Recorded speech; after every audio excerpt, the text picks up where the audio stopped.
Flight attendant kicked a black CEO's suitcase, then he made one call that ended her career.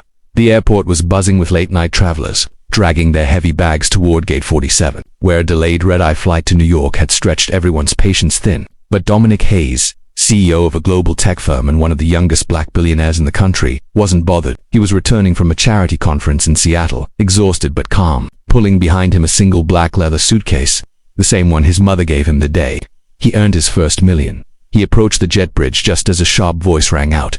"Move faster, people. We're already behind schedule." The flight attendant Trisha Langford, mid-40s, stiff bun, thin smile that never reached her eye, stood by the boarding door, radiating irritation. She tapped her clipboard with theatrical impatience. Dominic approached, scanning his boarding pass. "Good evening," he said politely, offering a faint smile. She didn't look up. "Keep the line moving," he nodded, stepping forward. His suitcase accidentally bumped the metal side railing with a gentle thunk. That tiny sound set her off. She spun around, eyes narrowing. "Sir, your bag is over the weight limit. It should have been checked." Dominic raised an eyebrow. "Ma'am, the tag shows it was approved at security. It's standard carry-on size." But she stepped closer, invading his space, and before he could react, she kicked the suitcase to the side hard. The crowd gasped. "Maybe try following rules for once," she snapped, loud enough for everyone to hear. Dominic froze, not because of the insult, not because she kicked something precious to him, but because her eyes, filled with contempt, told him the real reason.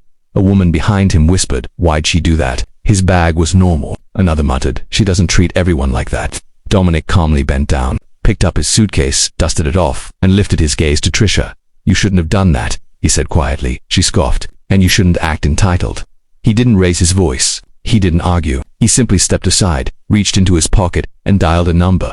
The voice on the other end answered instantly. "Dom, everything okay?" It was Avery Mitchell, chairman of the airline, one of Dominic's closest business partners. Dominic spoke softly. "Avery, is Trisha Langford still a lead attendant for your West Coast division?" A pause. "Yes, I believe so. Why?" Dominic's reply was gentle, almost sympathetic. "You're going to want to check the cameras at Gate 47. Silence. Then a slow, cold anger. "Give me 2 minutes." Trisha rolled her eyes as Dominic stepped forward to board. "Sir, you still can't bring that." A voice thundered from the doorway. "Miss Langford." Everyone turned. Out of breath, red-faced and furious, the regional manager Paul Fenwick stormed toward them. He didn't look at Dominic. He recognized him instantly. He went straight to Trisha. "What the hell did you do?" She blinked innocently. Nothing. This passenger was being de-saved." He pointed at a security camera. "We watched the footage." Her face went pale. "It wasn't I didn't. You kicked his luggage," Paul growled, "and verbally targeted a VIP passenger, one of the airline's biggest investors, and you did it while representing this company." Whispers rippled through the crowd. "Investor, VIP, that man." Trisha turned to Dominic, eyes wide. "I didn't know who you were." Dominic finally spoke. "Still calm, ma'am. You shouldn't treat anyone the way you treated me. Not because of who they are, but because it's wrong." Paul swallowed hard. "Mr. Hayes, on behalf of the airline, I deeply apologize. She will be removed from the flight immediately." Trisha's voice cracked. "What? No, you can't. I've been with this company for 20 years. Paul didn't flinch. "And after tonight, you'll no longer be employed here. Security's already on the way." Her knees buckled. "You're firing me." "Over him." Dominic exhaled. "Over your choices." Security arrived. They gently took her by the arms as she pleaded, "Please, please, I need this job. I didn't mean I just..." But as they led her away, Dominic whispered to himself, "Maybe now you'll think before treating someone like they're beneath you." The flight took off on time after the ordeal. Dominic sat in first class, looking out the window at the clouds glowing under the moonlight. The captain walked out of the cockpit during cruise, leaning toward him respectfully.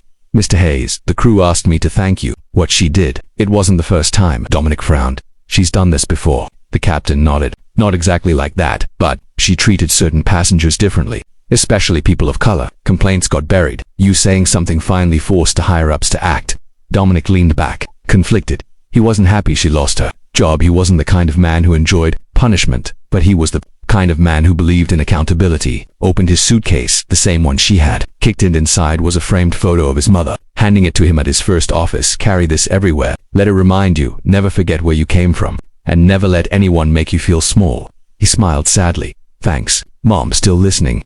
A week later, the airline issued a public statement. "We have implemented new training and accountability procedures to ensure passengers are treated with dignity and respect." That announcement went viral. People thanked Dominic for using his position to help others who had experienced similar treatment. But the story wasn't over. One afternoon, Dominic got a call. A soft, shaky voice spoke on the line. "Mr. Hayes, this is Trisha." He tensed. "I wanted to say I'm sorry," she whispered. "Not just because I lost my job, but because I realized I've been carrying bitterness for years, and I took it out on people who didn't deserve it. Dominic didn't speak. I'm starting counseling, she continued. I want to change, and thank you for not humiliating me online. You could have destroyed me, he sighed, Miss Langford. I don't want to destroy anyone. I want people to learn. There was a small, grateful sob. Thank you, truly. When the call ended, Dominic looked out the window of his office skyscraper overlooking Manhattan. He whispered the moral his mother once told him. Power isn't the ability to break others. It's the ability to lift people even when they don't deserve it. And in that moment he knew he'd done the right thing. Moral: use your power to correct, not to crush. People change when they're shown accountability, but also when they're shown grace. True strength is rising above ego and choosing to lead with integrity.